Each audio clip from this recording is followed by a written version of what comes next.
Hey everybody, welcome to You Have to Watch This podcast. I'm Alan, I'm Ryan. And I'm Devon. and today we're talking about one of the most infamous films in Hollywood history, Citizen Kane, starring and directed and written by Orson Wells of that radio play that you learned about in school. Just that one. That's all Just he's that ever one. done. He's also the premise of the voice for Brain and Pinky and the Brain. So Oh, I didn't know that. you didn't know that? Yeah, that's just No. an Orson Welles impression. Totally makes sense. That if that's the only thing you learned from today's episode, Devin, I will be happy. Um, I- in the that sounds chat, right. they've never seen it. Is it about some guy with a limp? I mean, kinda. He did break his ankle filming this, so he was in a wheelchair for part of it. What did he do in this movie that caused him to break an He ankle? chased after the guy who blackmails him down the stairs and tripped. Oh no! I would have loved it if it was during the song part of it. That would have been funny. No, it wasn't. Okay, so excuse me while I look at my phone here and pull up the IMDb page so I can read the description. So Citizen Kane came out in 1941, and like I said, was directed by Orson Welles and stars Orson Welles as Charles Foster Kane. The film following the death of publishing tycoon Charles Foster Kane, reporters scrambled to uncover the meaning of his final words, Rosebud. Now, before we get into this, did you guys know what we're not going to say what it is now for anyone who doesn't know. Did you guys know what Rosebud was going into this? Because none of us had seen this, right? Like we're all going into this fresh. Yeah, this is my first time. Absolutely know what Rosebud was. Like, I've known since like middle school what Rosebud was. Okay. Ryan, how about you? Well, this was one of my dad's favorite movies, so I don't ever remember watching it all the way through, but I've seen parts. And yes, I had an idea, but I couldn't really be sure if I was like 100% positive on it or not. We will. But I have a story later. We'll reveal not in the closing shots like the film does, but we will talk about what Rosebud was. So Devin, what spoiled it for you? Was it The Simpsons? Because for me, it's The Simpsons. No, do you know what it was? It was the freaking free copy of Who Wants to Be a Millionaire, the CD-ROM game that came with my Kellogg's cornflakes. Wait, no, that is a thing. It is, isn't it? Yeah. In the chat, in The Simpsons, they do make there's a whole episode parodying Citizen Kane, and it's about Mr. Burns and his teddy bear Blinky, or not Blinky. I'm gonna have to look it up. Oh, the fact that you have to look this up makes me sad. I figured you just know this. I should. He will from now on. Yeah, right. He'll never forget this.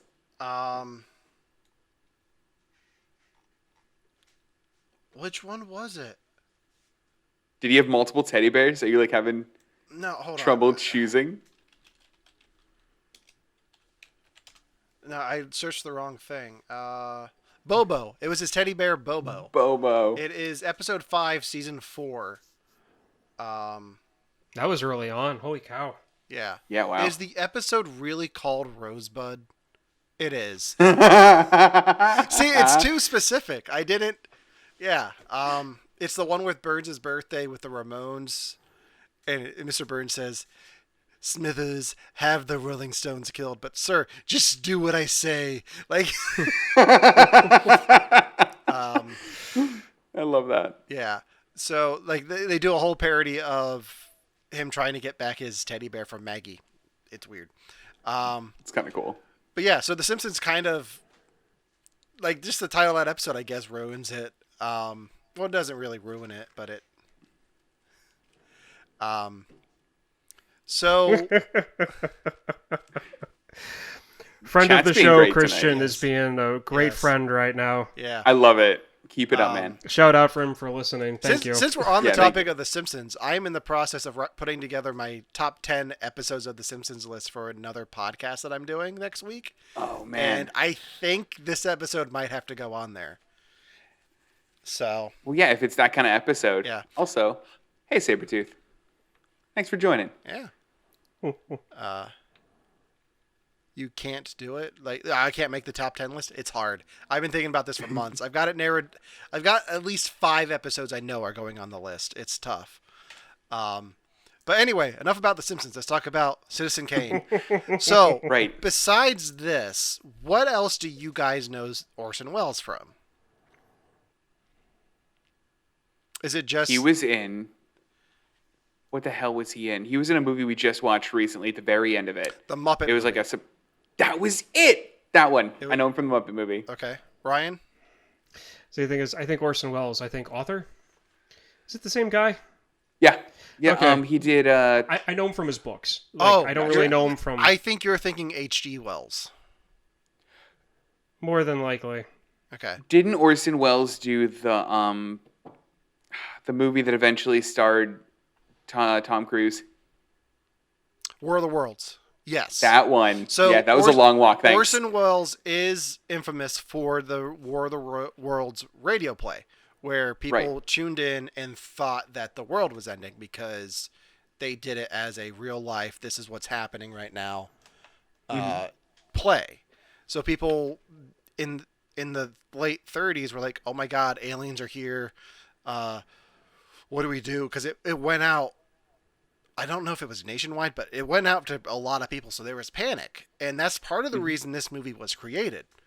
That's caused such a whirlwind that RKO Pictures was like, hey, we want you to do a film for us because we're struggling.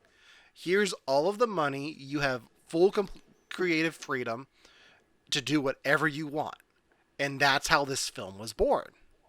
Oh, that's cool. Now, forgive me if I don't get into the history, if I don't get the history all right, but that's pretty much the basis of it. Like, War of the Worlds led to Citizen Kane. So, I can see that. how old do you think Orson Welles was when he took on this project? Hey, Peak. Hey, Cool Beans. Oh, hey. 33. I'm going to say 33. Ryan?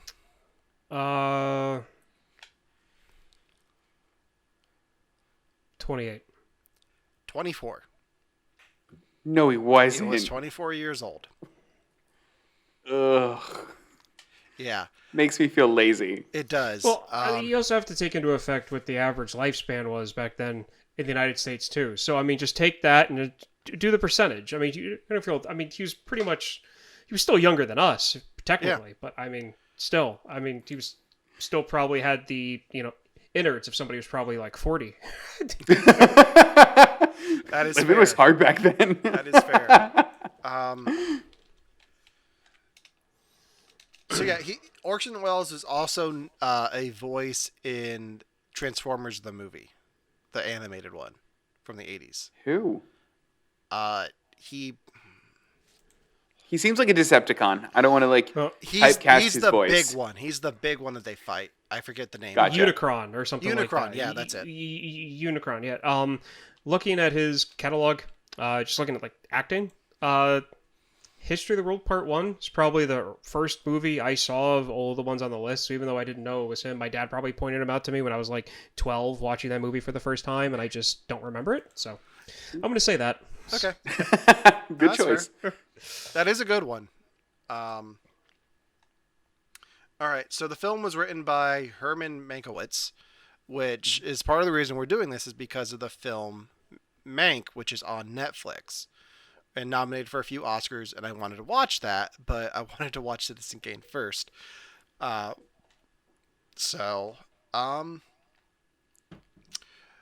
this was all of our first times watching Citizen Kane, what did you guys think of the film? Ryan, you go first. Well, like I said, I have seen parts of this, kind of scattered. So Yeah. I was actually sitting down to watch it like all the way through for the first time. It's good. I mean, I could definitely see why it has the reputation that it does.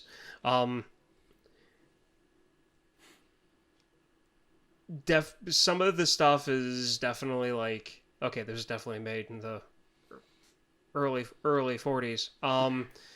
But other than that, like the acting's really good for the time period. The style is the style of is dated, but at the same time though, like it works even for today. Yeah. I mean, there are some scenes where I'm watching and I'm like, oh my god, this is tough. But I mean, what actually draws you into it are the performances itself. Like there's a lot of artistic early Hollywood silver screen. It's like just starting to get talking pictures. Maybe like 10 years in or so. So I mean, you still have some of the really old Hollywood gimmicks in it, but you can see where the performances shine through, and it's really apparent, and that's what drew me into it. Okay. Devin, how about you? What did you think of Citizen Kane? So I think this movie's evergreen. Like I think that the movie definitely is a time and in place kind of movie, but I don't think that it's hurt by that at all. I think that the fact that it's like golden age cinema, like old timey, like 1940s, only helps drive like what it is and what it's trying to say anyway. Especially considering where we were in like American politics and where we were like in the world at that point. I think it only aids it, and I think it makes me happy to know that like this movie has never tried to have been like redone. Like no one tried to do a remake of Citizen Kane, but like now it takes place in 2000 and Ben Stiller's in it. Like I'm glad they didn't do that. Yeah, it's when you make a remake a film that's so iconic, it's kind of weird. Mm-hmm. You have to have like a good reason to do it.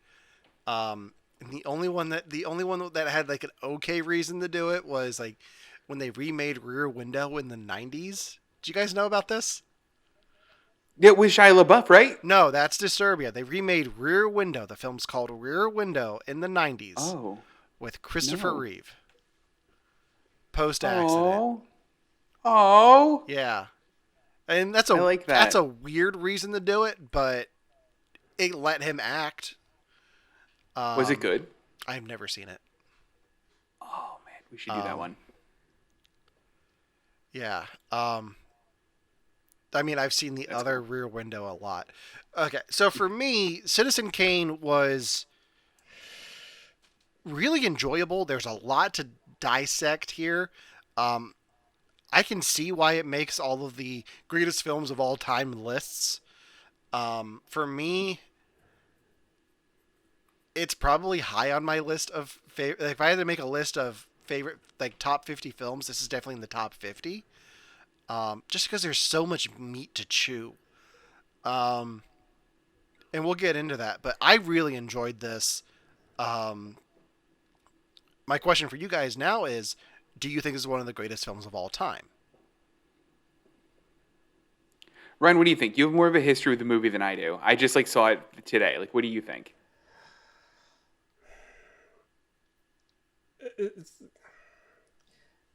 To be honest about that, I don't know. The thing is with me.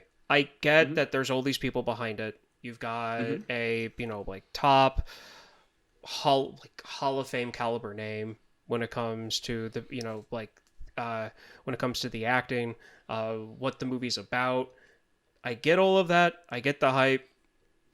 If critics want to put it as high as they do, I'm fine with that. Yeah.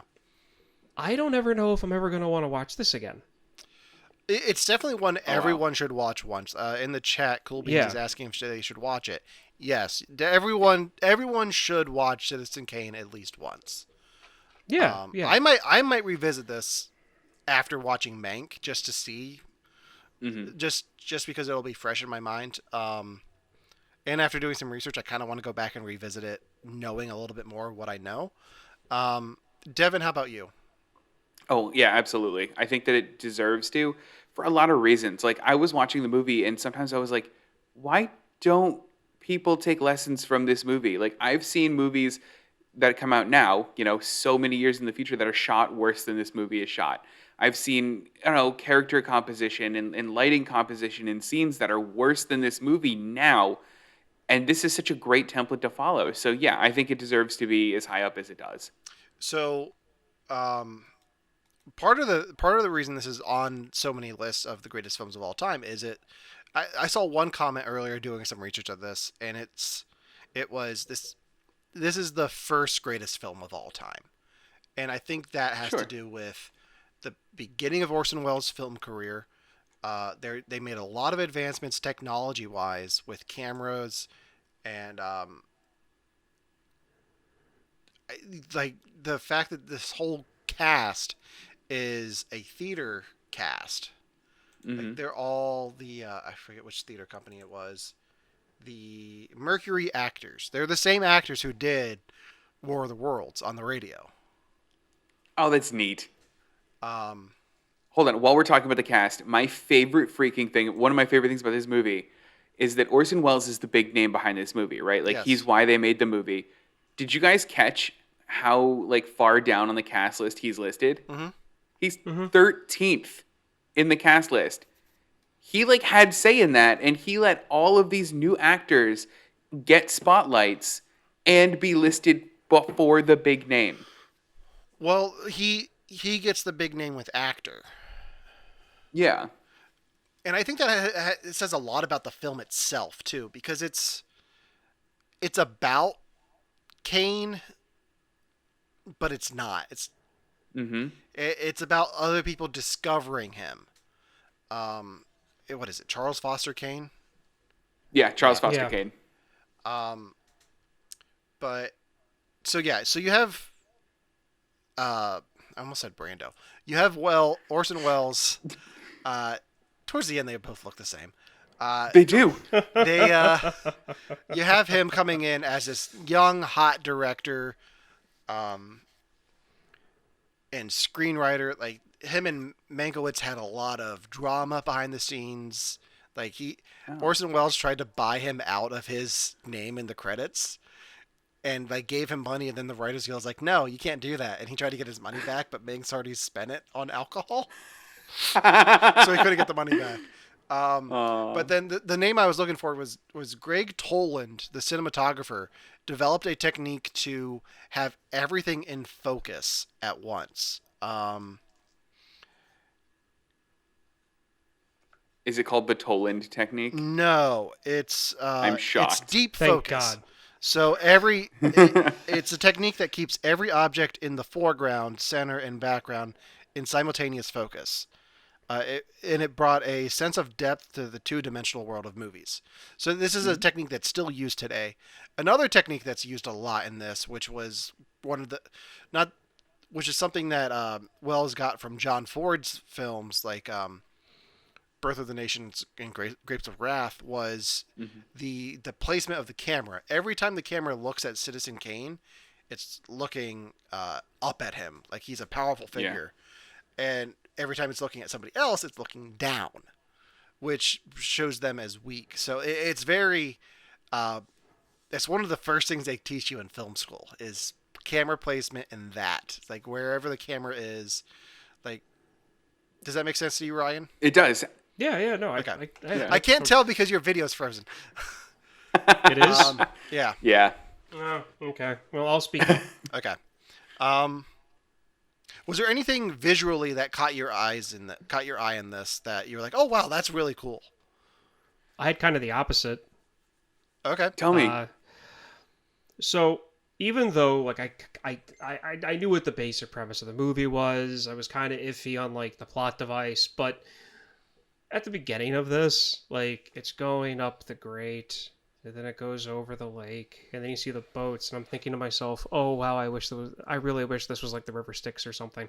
And then, well, because of the style of the boats with the like long neck front and everything, and that's what I mean about there are points in this that are very dated, and those were the parts that like I saw that and I'm like, "Oh my god, this thing's all going to be pan shots," and then you know, just like the old style pan, and then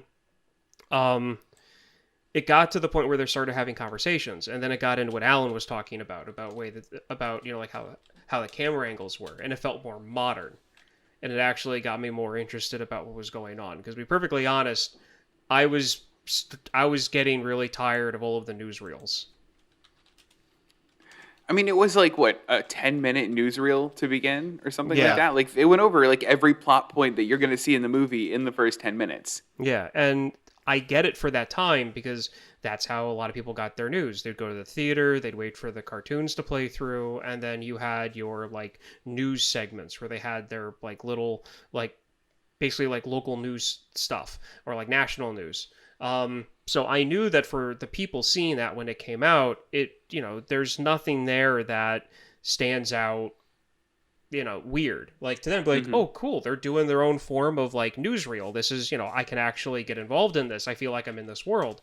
Where to me, I'm like, when are they going to say, do you want to know more?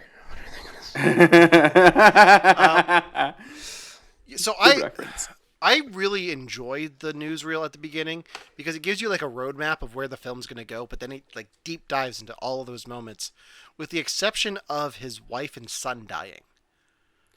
Yeah. Which is that weird. gets glossed over. It does. Probably because they couldn't interview anyone from, like, you can't interview the dead wife and son to find out what Rosebud means. One thing I didn't know about this movie is the whole thing's about what is Rosebud. Like, I didn't know it was like we're gonna go talk to these people and find out what this meant. Well, I think the thing I didn't know, because I think I understood that it was going to be basically his life. I didn't understand that it was his life as told by people that are remembering what it was like. And I think that's the part that hooked me the hardest. Was every flashback was told through a certain lens, and every flashback was a little bit grandiose and a little bit over the top, because that's how you remember the good old days. Mm-hmm. And I thought it was cool. It does a varying job on shedding Kane in different light. Speaking of, because you used the words, you mentioned about some camera tricks that we loved in this. Yeah. I love their use of light and dark and shadow in this. Mm-hmm. Holy shit. So, like, if a character has the power in the scene, they are completely lit. If the character does not have the power in the scene, they're in shadow. That is how it works through the whole movie. It is never not brilliant, especially with the scene where the, like, liar revealed scene. I don't know how spoilery we were getting for a movie from the 40s, but in the liar revealed scene, Kane himself switches from dark to light the second he stops being on the ropes, and the second that he, like, decides, like, I'm in charge of my destiny now. Like, that was so freaking cool. And yeah, I said a bad word, Cool Beans. I'm sorry. Yeah. Damn it, Devon. Calling me out. Tisk, tisk, tisk. So for me, some of those sets were like immaculate. Like for me, the fireplace in Xanadu, which is a weird sentence because every time I say Xanadu, I think of like the Olivia Newton-John roller skating movie. We've all seen that, right? No, I have not. I'm gonna make you all watch it. Just wait, it's on the list now. Okay. Xanadu. Xanadu. Yeah. Just wait. It's gonna be a good day. I've never thought I'd ever buy a plane ticket to punch somebody in the face, but you're getting me real close to that. I'm gonna dress in sequins for that episode. Just you wait. Oh wait a month. He'll be coming over here. Yeah. So, like the fireplace, like just the way, like there's a scene where his wife is doing the jigsaw puzzle, and like he comes in the background in the shadows, and like everything's like the only thing that's lit is the wife in the fireplace, and you see his shadow through the doorway. Like I just love that set. Just the whole opening sequence with Xanadu was really cool to me.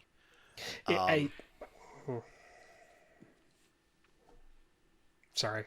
Oh, what were you saying? I didn't mean to make noise, and then I realized I didn't. You stopped talking. I'm like, oh crap! I interrupted him. I can add on what I wanted that was going in my head after you're done. I'm sorry. Okay, that's fine. I lost where I was now. So about Xanadu. You thought that part was cool. Yes, go for it. Okay. That took me right out of the movie at the beginning. The whole like, let's see. How much is it worth? No one can say. Really? He's that rich? Come on. Well, like I mean, like it's look. I get it. because it's like 1941. They're trying to be spectacular. I wouldn't be surprised if an actual newsreel would actually say something like that about like a millionaire back in the early 40s. But it was one of those things that's like so dated and it's so made fun of and it's so cliche. It was like, I'm like, oh my God, I hope this movie is not like this because this is going to take me out of it the entire thing. And then it brought me back in because this was in my notes. Oh, great. I said, lost me at No One Can Say. And then won me back with the zoo animals. And then lost me again with the amount of like, it's like the 100 million trees that were brought over to like build the thing. And then I said, it won me back. Everyone's always hated the wealthy, but if you, but depending on if you call them communist or fascist, depends on your, leaning. Okay. I really like that. And that's what really got me back into the film. Like, so it was just that modern touch. I've got a question for you, Ryan. Devon, I'm gonna ask you a question here shortly because I think you have some experience with what I'm gonna bring up. I'm excited. Do you know who Charles Foster Kane is based on? There was the tycoon in the 30s and 20s. Yeah. Is it the same one that they made the Aviator movie about? No, it's not Howard Hughes. Can I take a quick stab? Go ahead. Is it Carnegie? No, it is not. Oh! You thought I was going Pittsburgh. I'm going L.A. It is... I was thinking Hollywood. It is L.A. It's... Oh,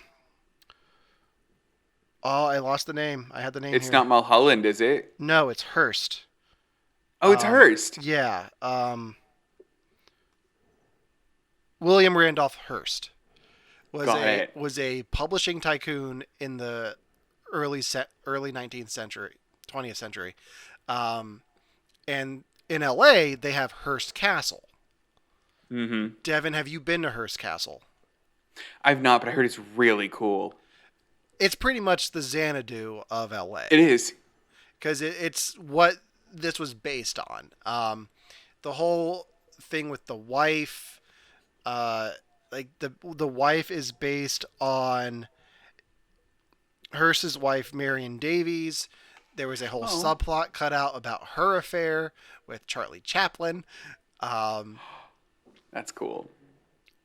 But so and Mankiewicz, the screenwriter for this, was friends with Hearst going into production of this, and there was a lot of tension between Hearst and the production. Like he tried to get it shut down. When the movie first came out, it was delayed several months, which for the time, I know we're used to movies being delayed nowadays, but for the time that wasn't common ground. It was delayed because of the drama that Hearst had and the power that he had. This movie was pretty much, it was booed at the Oscars when its categories were announced, and it was considered a flop. Wow. Until it was re-released in the 50s. In Hearst's defense, imagine I'm a writer and I'm like, okay, Alan, I'm going to write a movie about you. First off, you're going to die sad and alone. Next, you're going to fail at every business venture. Like, what a douchey thing for a friend to do to a friend. Well, depending on who you believe, Mankiewicz may not have written as much of the film as it is led to believe. Because if Orson Wells was trying to take his credit away, I feel like he took a lot of liberties. But one story I did read, I can't tell if this is true or not, but the night that Citizen Kane premiered in San Francisco, Orson Welles found himself in an elevator with William Randolph Hearst and invited him to the premiere, and he said no thank you. And before he got off the elevator, Orson Welles turns around and says Kane would have accepted the invite and left. I really like that. So, oh boy. So can I bring up the elephant in the room for like 8 seconds because we got to touch on it? Let's do it. the world has to stop ruining nice things. The world has a little bit ruined a little bit parts of this movie for me, where I feel like had I watched this movie prior to, I'm going to pick a date out of the air. Let's call it 2016. Had I watched this movie prior to 2016, I would have liked it a lot more. Because 2016, 2017, 2018, 2019, 2020 happened, there are parts of it that I just go, ugh. Well, And I won't get specific. I won't name names, but you know what I'm talking about. I won't be specific. I'm not going to name names. What I'm going to say is that what this movie shows is something that I've always believed, which is that everybody on this planet for the past 250 years, we have been arguing and bickering over the same stuff, just using different words as the generations flow through.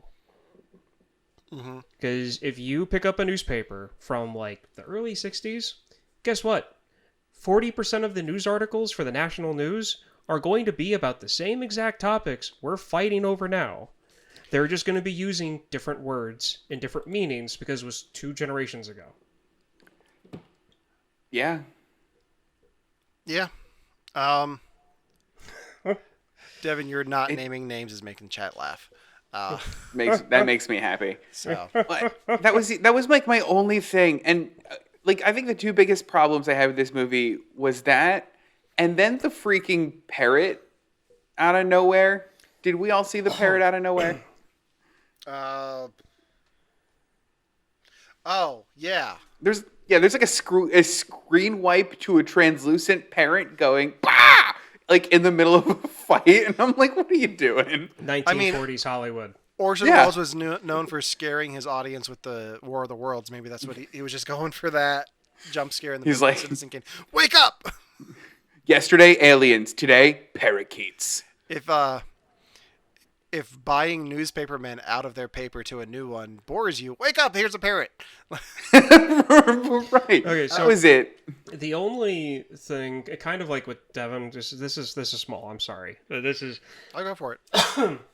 when he does the like band and showgirls at the office and everything, and he gets up there and he's starting to dance with the showgirls, and all of the bank and all of the reporters are acting like, you know, frat boys, because they probably all were. I got really strong Wolf of Wall Street vibes from that. Oh yeah. Yeah. I think you're supposed to. I think Scorsese pulled that from Citizen Kane. And the reason why I'm bringing this up is that, to be honest, that's the only scene out of this whole movie when I was watching it, I'm like, Wolf of Wall Street. Like, after that happened, I was expecting to get like, oh, they made fun of that in Naked Gun. Oh, they made fun of that in History of the World Part 1. Oh, they made fun of this in a Bruce Willis movie. Or not Bruce Willis. Night at the Museum. Ryan, real quick, since you brought it up, I have to step away for a second. I bought you something this weekend, and I have to go get it. Keep talking as you were. I'll be right back. Oh, hold on. I have something that I wanted to bring up based on that scene. Alan, you can go. That's totally fine. But to Ryan's point, do you think that scene happened in real life exactly the way that it happened? Because I think that scene was an example of old man reminiscing and blowing everything out of proportion, where like everyone knew the lyrics to the song about Citizen Kane. Everybody, like, he was the most popular guy in the room and made all the jokes, and everyone was so quippy. And like, I think that was old man misremembering. See, it's like you talked about the whole like old man misremembering, or, you know, kind of like shining a light on things, and that's probably what it was. My core issue with this movie is that I really was fighting to pay attention when when Citizen Kane wasn't on screen. So when it was just the reporters going around talking to people before they do the flashbacks, I had the hardest time trying to pay attention, because to me it was just it wasn't interesting during those parts. So when I was watching those like flashback moments, I really wasn't taking it as, oh, this is just him misremembering or whatever. I just thought it was tone differences because of their time of, you know, because of when they knew him, because it Sure. was a different age. So there was tone differences there, and also the tone differences could be because they were all different people. I never thought that it was because he's thinking back and thinking of that party being better than it actually was. And to be perfectly honest, they probably had with how rich he was, I wouldn't be surprised. Would they all be lined up like it was the Last Supper? No. The tables would probably be more broken up around the room. I think my biggest like scene for this moment is when he's running for mayor or governor, and like his campaign poster is like the ugliest picture of him. Like Orson Wells is not an ugly man, but his campaign picture is basically him just going. And like it doesn't make any sense for that to be your campaign picture. So like I thought like guys like, oh, and they picked the worst picture of him to be that. Well, and that was like a visual representation of that. See, to me, the way that I took that, because like I said, I didn't take, the whole flashback quirks as you did. Mm-hmm. When I saw that, I figured it was Orson Welles or whoever was doing the artistical picks for the movie, that they were being cynical about campaigns.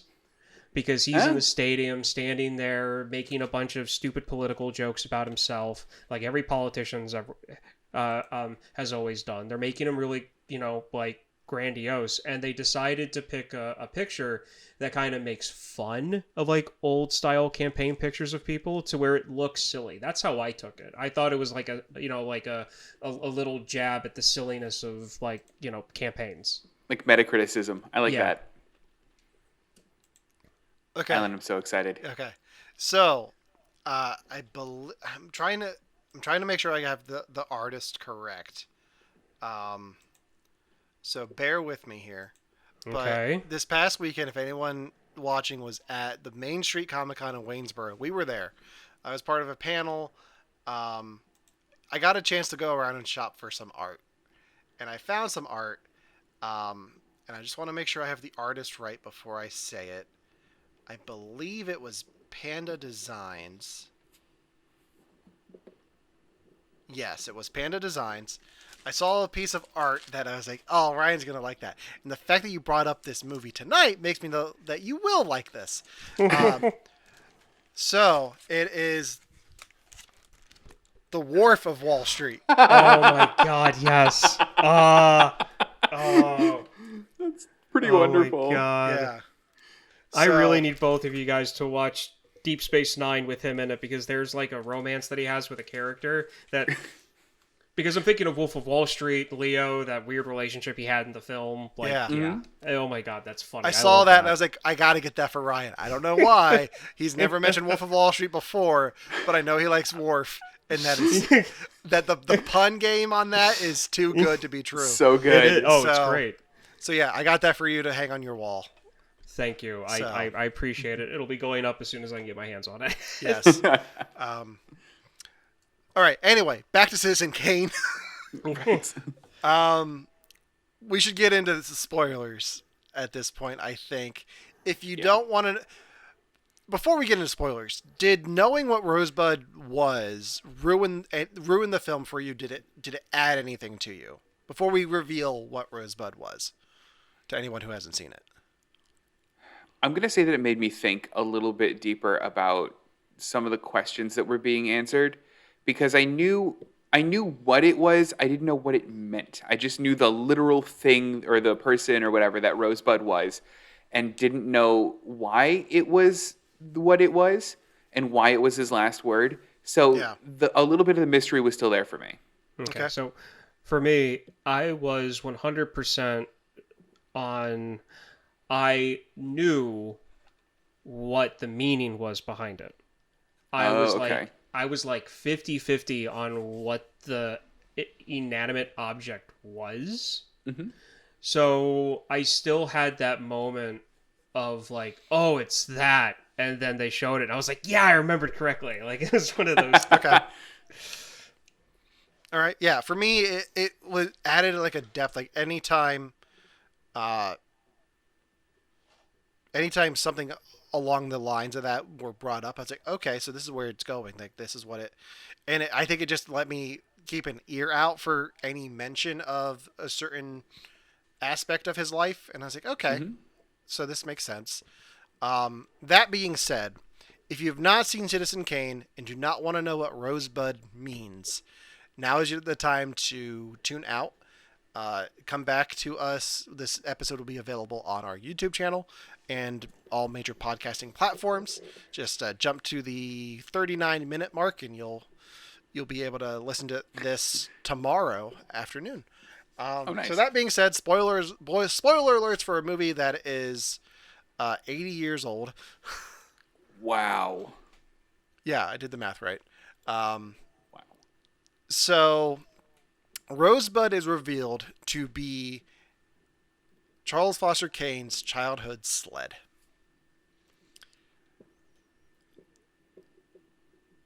What do you guys think that means?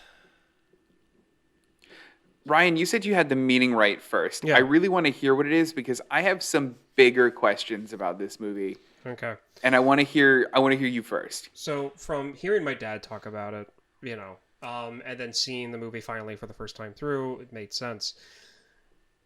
The last time Kane was truly happy was the moment before the banker showed up to take him to private school.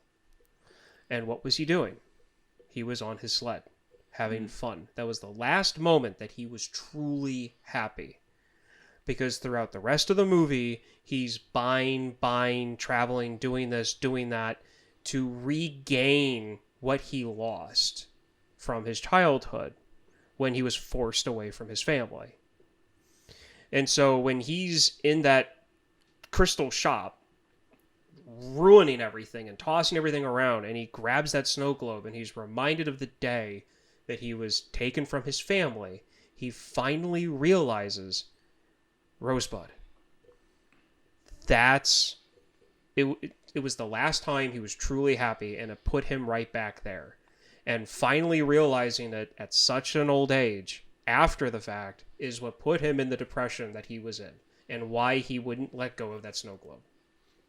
Yeah. I wanted so badly to connect it. So there was this theme throughout the whole movie of him finding love on his own terms and like buying things and trying things and doing things so he could have people love him in the way that he felt like he needed. And for some reason, I like still in my mind need to tie Rosebud back to that. And I'm having the hardest time doing it because I love your explanation of it, Ryan. Yeah. I think that's spot on. But I like in my mind, I just needed to connect back to that love thing. But like his mom didn't seem like his mom cared and wanted the best for him. But like they weren't overly loving or overly attached. And definitely the dad wasn't. I don't know if I can make that connection. I'm over here making a ton of hand motions that you can't see. Yeah. So, may I before we? Yeah. Go. So I think Ryan did hit it on the head. It is about his happiness and him chasing that. But if you look back at that scene where the paperwork is being signed and he's outside playing through the window, you can see how much fun he's having. Mm-hmm. And there's a moment where he's up, like before he meets his second wife, who at first is his mistress.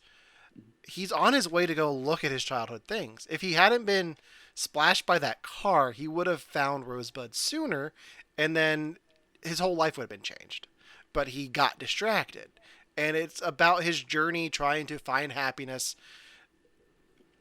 with money, buying things, buying all these statues, trying to buy the love of people around him. I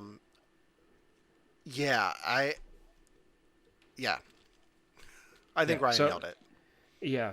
Because Devin, what you're saying is that you really wanted to tie back into the fact of the theme of like him trying to buy people's affection. Right. Okay. Because because they mentioned that's his candidacy, that's his wife, wives, that's a lot of it. So the sled everything I said does tie that in. So where it ties in is the fact that like he went from being poor and having fun as a kid, having the sled, doing what he was doing, to being told, you need to go to school, you're going to have all this wealth, you need to do this, you need to do that. And so the way that he found growing up to get affection from people, he tied, I'm going to give them this so I can get back what I think I need, when he doesn't remember what he needs or where that happiness came from because of that traumatic experience he had from being torn away. And so throughout his life after that point, he got a high from buying people stuff and getting that affection from them, but it wasn't what he actually needed. He was basically doing heroin. Sure. Every time he needed, yeah. It's like he needed to get high. So he'd buy his wife a $20,000 marble-headed lion or something. Or an opera house. Or an opera house, which is ridiculous. Anyway, Based on a true thing. If you got the money and you're that type of person, that's whatever. But that's where that theme of him buying stuff for people comes from. And it all ties back to that sled. And you know what? I think I just had a really hard time with the movie because I think this is the one thing that the time period and the style of the movie actually was a detriment for me. Because I'm used to movies of this style being very Ayn Rand, where like, capitalism's the best. Everybody who's smart is also wealthy. And that's where I thought it was going. And then I was like, okay, so because of the time period and the fact that he's failed in these ventures means that, there's something morally flawed about him, that he's making poor decisions. So these all have to be decisions. And I think what I'm getting is that instead of that being the case, it's showing that like, buying things won't end in happiness. Running a company won't end in happiness. Being happy ends in happiness. Doing and I think what? Yeah, sorry. Yeah. No, and I think that, but is that the point of the movie? That capitalism, like buying all these things, doesn't lead to happiness? Well, not even as a direct message on capitalist, but I think as a message on like, look, all these material things are just material things. Yeah. This job is just a job. Life is just life. I think the meaning of it is you can buy all of this stuff. You can buy all the statues. You can buy all the zoos. You can build a castle. And people might think, oh man, that guy's got to be so happy because of all these things that he's bought.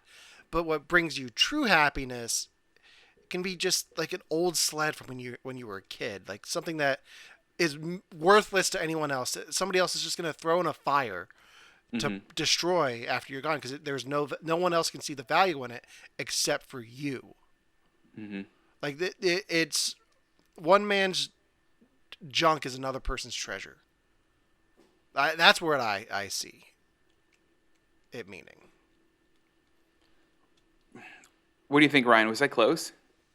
Is Alan close? Like, Alan hit it right on the head. Yeah. I have a feeling you're kind of doing one of your own views. Oh, I am. I was really trying to put like the Devon, like, jaded 40s, haha, so, like that kind of view on it. In the chat, they're saying it's about self-worth. There's that too. Yeah. So yeah, I mean, so I feel like what you did was that you like as soon as you said it's like I'm used to movies at this time period being like the whole Ayn Rand thing, and I'm just over here going, "This is Devon. You really pulled Ayn Rand into this," but I mean, I definitely know what you mean by that, because a lot of movies from the 40s and 50s, it was the middle of the Cold War, so obviously there's going to be Cold War propaganda in there. But this is what I meant by this movie shows that we've been bickering over the same stuff for more than like ever since we started the country. We've been bickering over the same things. If I may interject, Ryan posted a TikTok today about Citizen Kane, which is a weird sentence. But he talked about like the whole candidacy thing and the fact that his campaign was canceled. He was canceled because he had an affair. Like that's not a new thing. Like that's always been a thing. Like you mess up in a public eye, you're gonna get frowned upon for a while. Yeah, and so I feel like what you did, Devon, which is what a lot of people do. So it's this is not negative. This is not anything. This is just the way things are in this country. Yeah. Is that a lot of people have this idea of like the 1940s, 1950s, like 98% of everybody who was in this country was like, yes, the Cold War, we're better than the Russians. Yes, capitalism is better than communism, and all of this other stuff. And to a point, a lot of that is still true. But the one thing that gets glossed over is that there was a very large community of leftists in the 40s, especially in Hollywood, like there is now.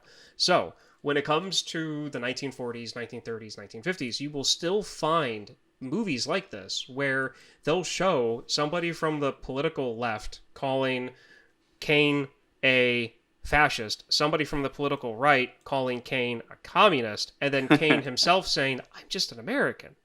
Because it all depends on, because it honestly depends on your social political view when it comes to how you see Kane during that little segment of what they did.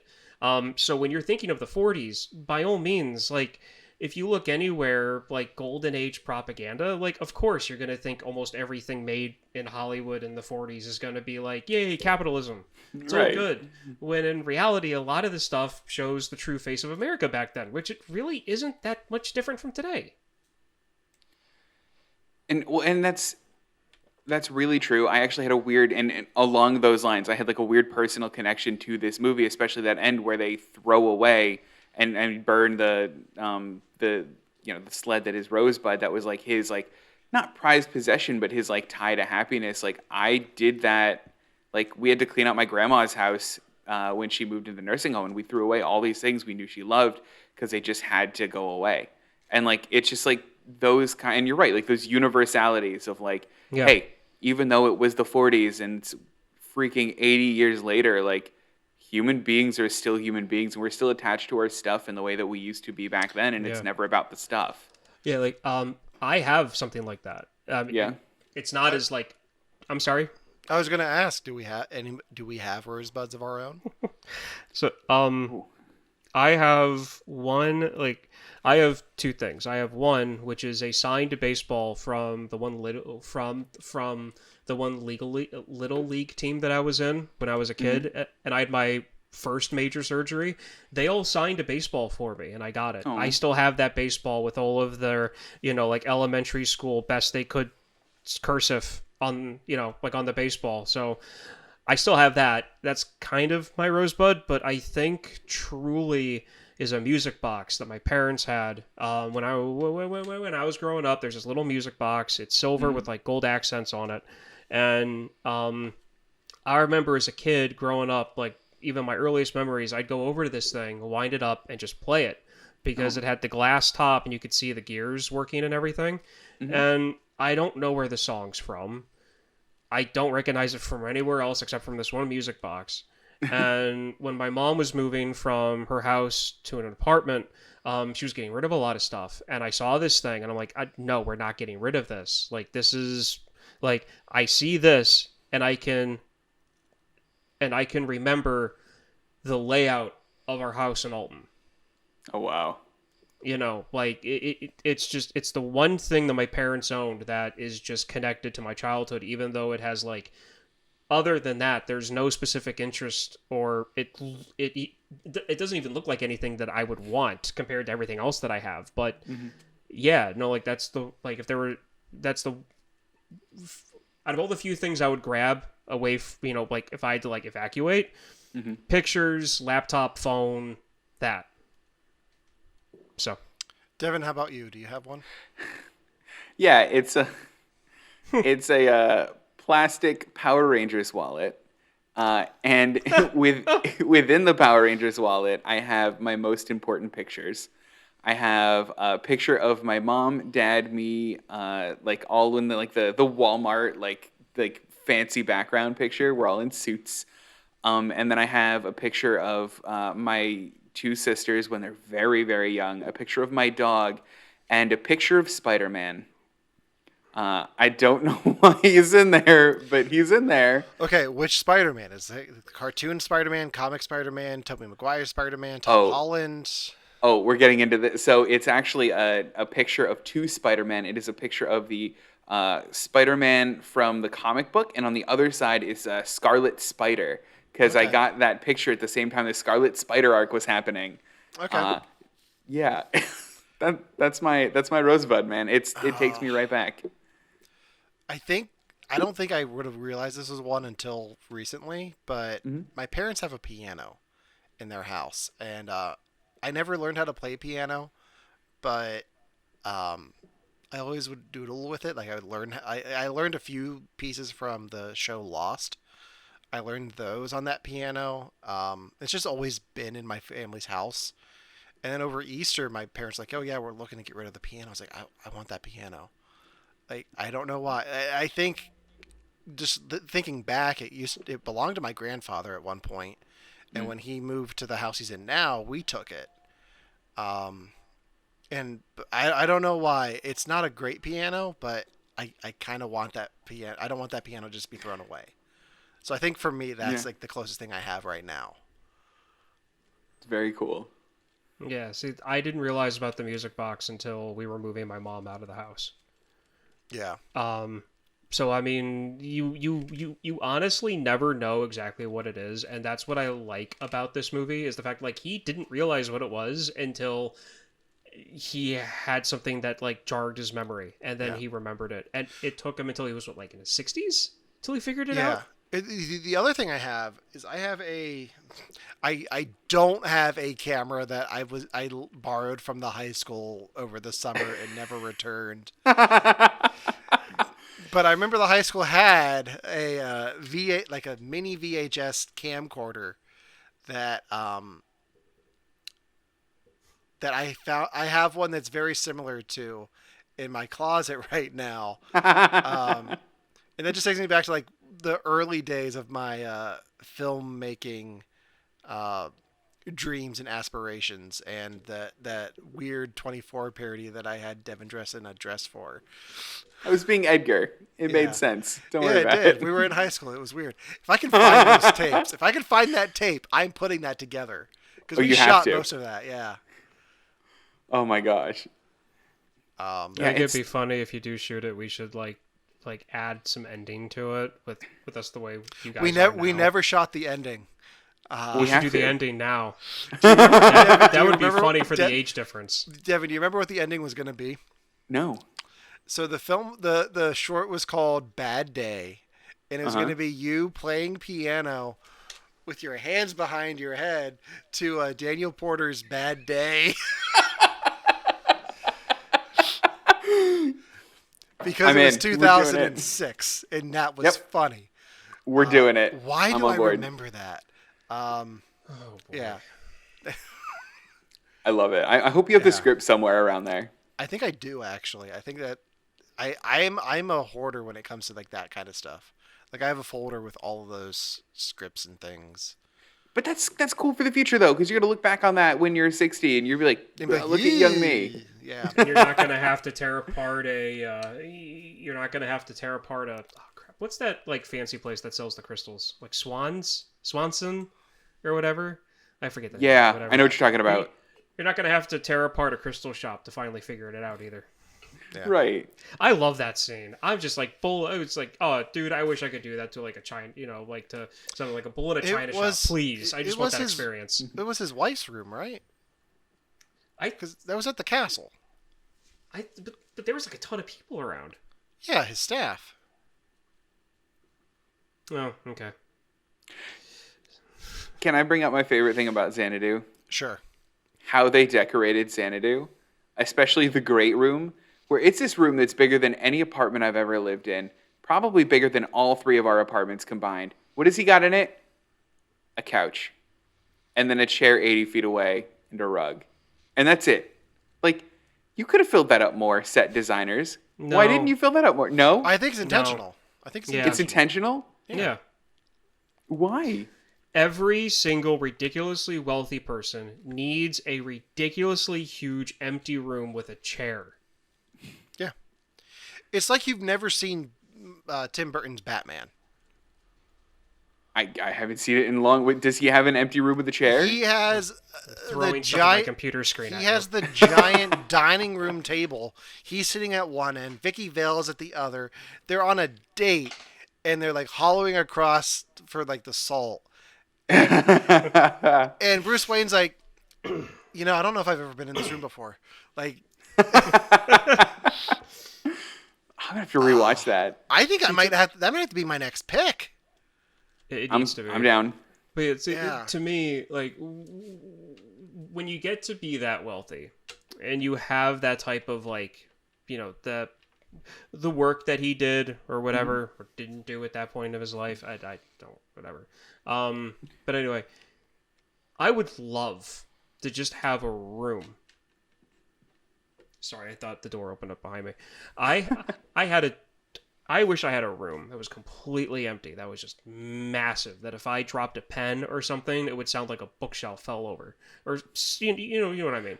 But just with like a chair or a sofa, and it would just be like a nap room.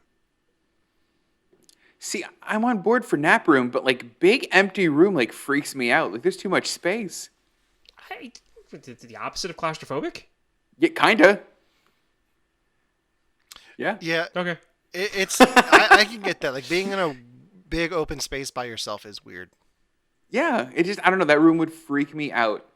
And since we mentioned meals, I think one of my favorite parts of this movie was when they were like, yeah, they mostly saw each other at breakfast, like a normal couple. And then they cut to them at breakfast, him in a tux, her in an evening gown, like normal couples.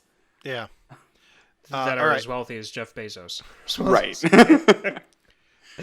Okay, so final thoughts on Citizen Kane before we wrap this up. I was waiting for Devon to go first. Oh, I'll go first. I loved it. I freaking love this movie. I want to watch it again, especially knowing your and Ryan's like interpretation of the movie and being able to kind of like take the like 1940s capitalist love letter that I thought it was going to be, put it aside and like understand what it really is and watch it through that lens. I want to watch this movie again because I like it more now. Okay. I recommend it. If you haven't seen it, it's worth seeing, especially if you're somebody who likes to kind of, it's like you like movies and you want to be able to like judge what, like what you see off of what has been done and like what's considered good. I highly recommend it. Personally, I'll probably never watch it again, but that's simply because I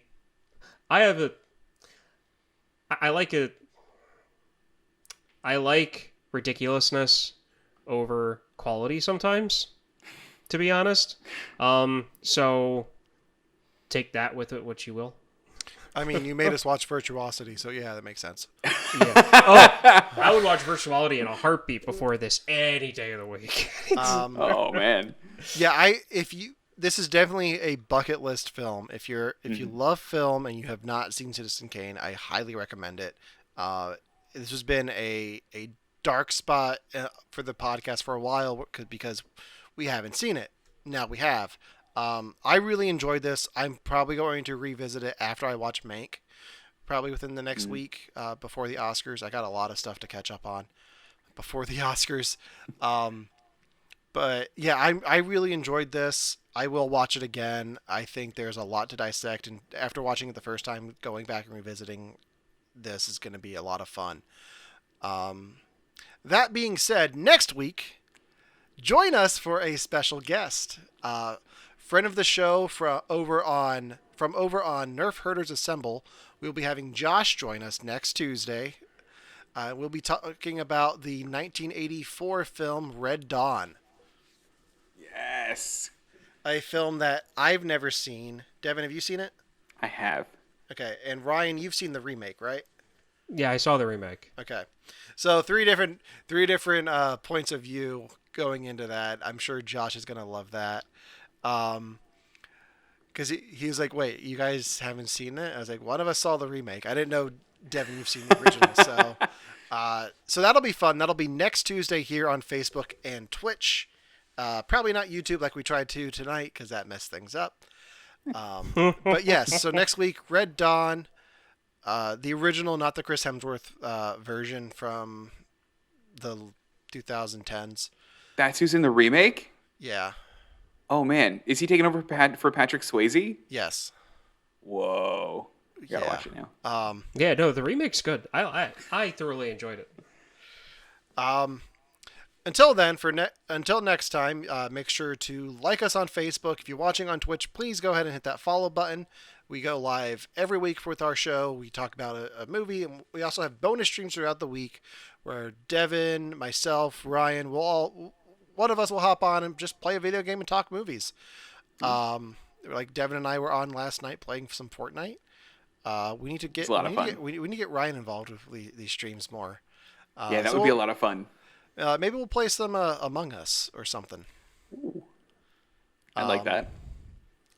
But you can follow us on Twitch, like us on Facebook, follow us on our Instagram for updates on our next shows. You can listen to You Have to Watch This podcast on all major podcasting platforms. Until next time, for You Have to Watch This podcast, I'm Alan. I'm Frozen Ryan. And I'm Devin. And Rosebud.